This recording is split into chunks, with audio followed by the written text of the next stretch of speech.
High বন্ধুরা, আজ আমরা ১ থেকে ১০০ পর্যন্ত বর্গ নির্ণয়ের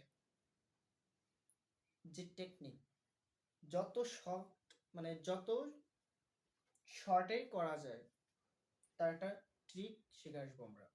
ওকে, তো ১ থেকে ১০০ পর্যন্ত বর্গ নির্ণয়ের টেকনিক। এখন সেগুলো কোন ধরনের অঙ্ক হলে হবে?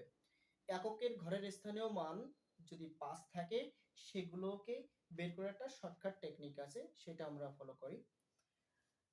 এখানে যে কয়টা অঙ্ক আছে বা সংখ্যা আছে, এই সংখ্যার এককের ঘরের স্থানীয় মান সবগুলোতেই আছে ৫। সুতরাং এই ৫ এর বর্গ করলে কত হচ্ছে? ২৫। তো আমরা একক ঘরের স্থানীয় মানের বর্গ করলে কত হচ্ছে? ২৫ বসাই দিই। প্রত্যেকটাকে আমরা ২৫ বসাবো।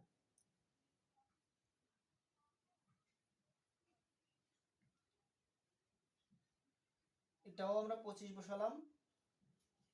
আচ্ছা, এর পরের স্টেপ হচ্ছে যে একের পরে যে সংখ্যাটা বা যে অঙ্কটা আছে, যে ডিজিটটা আছে, ডিজিটটা একের পরে ২ আছে, মানে দশকের স্থানীয় যে অঙ্কটা থাকবে সেটার পরের যে অঙ্কটা থাকবে সেই অঙ্কটার সাথে কি হবে? আমরা গুণ দিব।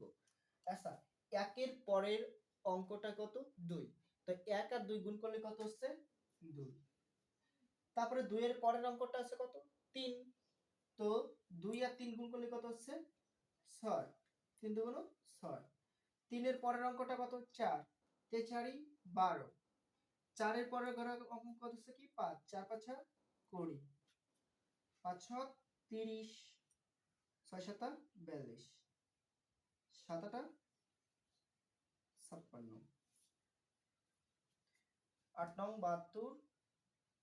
৯ ১০ কে ৯০। সো আমরা একটু প্রমাণটা দেখে আসি। দেখো ১৫ বর্গ মানে কি? ১৫ কয়বার গুণ? ২ বার গুণ। ১৫ গুণ ১৫। আচ্ছা করুন, ৫ ৫ ২৫ এর ৫ হাতে আমার ২। ৫ একে ৫ আর ২ কত? ৭। ৫ একে ৫ এককে ১। তাহলে কত হচ্ছে? ৫ ৭ ৫ ১২ ২ হাতে আমার ১ ২ ২২৫। সো এত সময় নিচ্ছি না, আমরা এইভাবে ট্রিকটি করলে পরে আসি। ধন্যবাদ।